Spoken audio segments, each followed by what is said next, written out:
Content creation can take significant time, and sometimes business owners feel overwhelmed with all of it. So today we're talking about how you can create video content without burning out. Let's get right into it. If you're new here, my name is Liz and I help coaches and consultants add video to their business. Be sure to subscribe so that you never miss any of my future content. Now, every new business owner has probably faced this obstacle of wondering how they can create enough content to keep up with their competitors, not get lost in these social algorithms, and still not burn out at the end of all of this. In fact, creating content is a significant part of most business owners' days because content is in fact the #1 way to promote your business and get new leads in the door. As soon as you start dropping your digital presence and deprioritizing content is when you might start seeing that your cold leads start dwindling and you are finding yourself chasing client after client. This is one of the reasons why most online entrepreneurs prioritize content a lot nowadays. The problem with all of this is that if you are working without a team and doing it all yourself, it can really be a lot to manage. We have seen many content creators and online business entrepreneurs burning out from getting exhausted creating content. Not only were they balancing everything in life, but they're also balancing their clients and trying to manage their leads and running the back end of their systems, and then on top of that, creating all this content. Video content is often the type of content that makes people the most exhausted because in fact, it takes a lot of mental, emotional, and physical energy to show up regularly on video. So for myself as a video coach, I put out a lot of videos in a week. I do a lot of video recording and it is my prime source of content. Even me, I feel exhausted with it sometimes. So today I want to share with you some of the strategies that I have used over the last several years so that I've never had to take a major break from content creation. What you really want to avoid doing is getting into a cycle where you just make yourself so overwhelmed with content creation that you feel like you don't even want to do it anymore. We see many people just dropping off the map like that. They say they're taking a short break and then we don't see them again for months. So you don't want to get to that point. So let's dive into our video where I'm going to share some strategies to avoid burning out. Let's get right into it. The first thing to do is to always maintain a content calendar. People don't give this enough priority and I have no idea why, because having a content calendar is just like having a normal to-do list or a calendar that you use for your life and your business. Without it, you actually have no plan about how you are going to create your content. You can't be strategic about it, you can't record what you've already done, and you can't see what you need to do coming up. So always maintain a content calendar in some type of a software that is easy for you to use. I'm reminding you, if you use a platform that is tough to use just because it's aesthetic and it looks pretty, if you're not using it, then there's no use of that. So if you want to make your content calendar on a piece of paper, that is wonderful.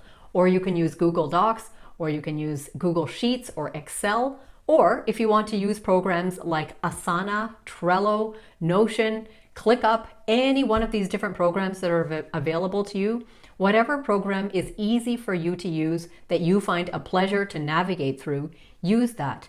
And on that calendar, keep it as simple or as complex as you want it to be. The whole point of the calendar is to map out in the future state what type of videos you want to put out, when you want to release them, what platforms you want to release them to, and what is the topic of those videos. Again, as you get through your video journey, you can make that type of calendar even more complex. You can add more notes there and more filters there so that you can repurpose those videos to other places, but at least start with the bare minimum.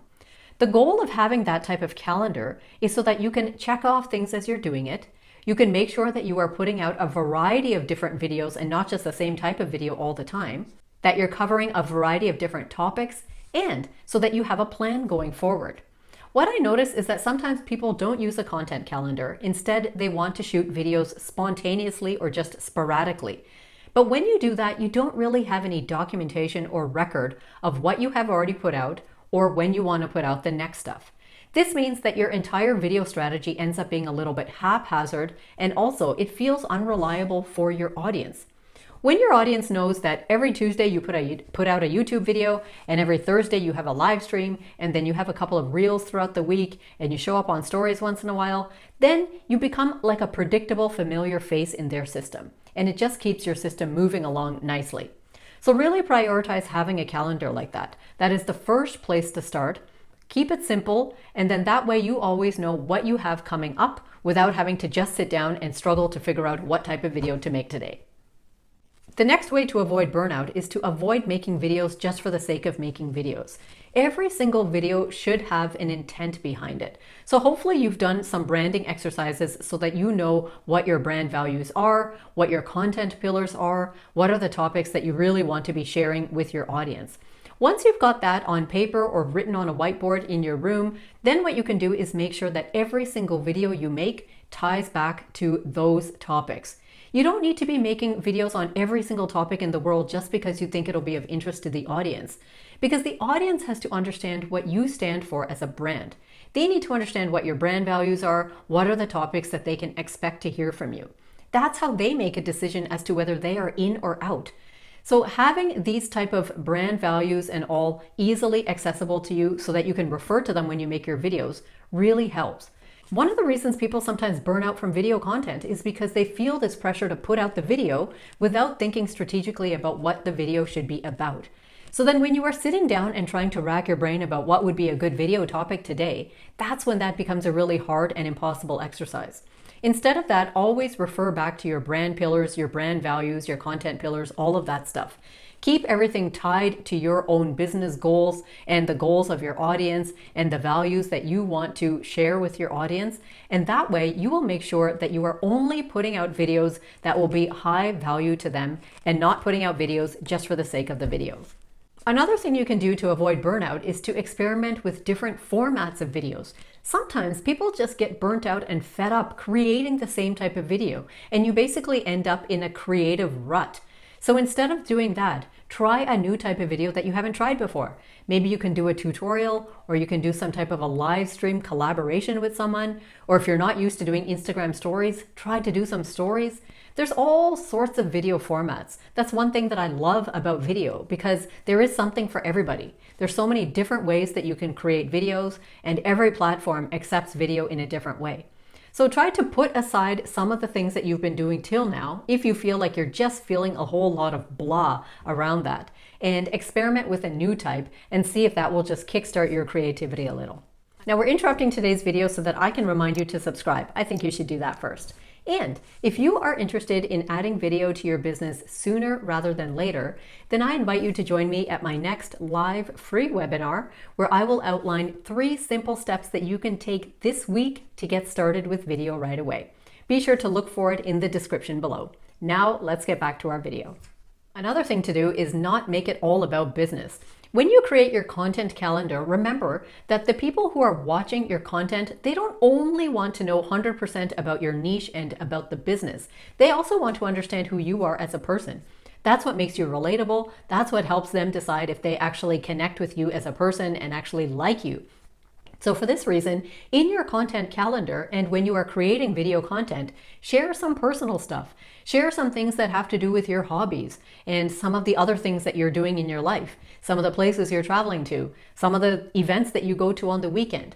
All of this type of thing just breaks up that monotony of feeling like you have your business hat on all the time. We often put a lot of pressure on ourselves as business owners to put out really solid business content. But don't forget, especially if you are a coach, a consultant, or a service provider, people are buying you as much as they are buying your service. So in order for them to get an understanding of you, you need to show up just as yourself once in a while on video content.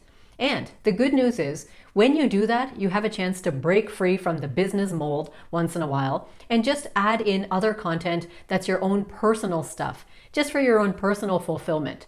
That way, your content also has a nice balance of personal and professional.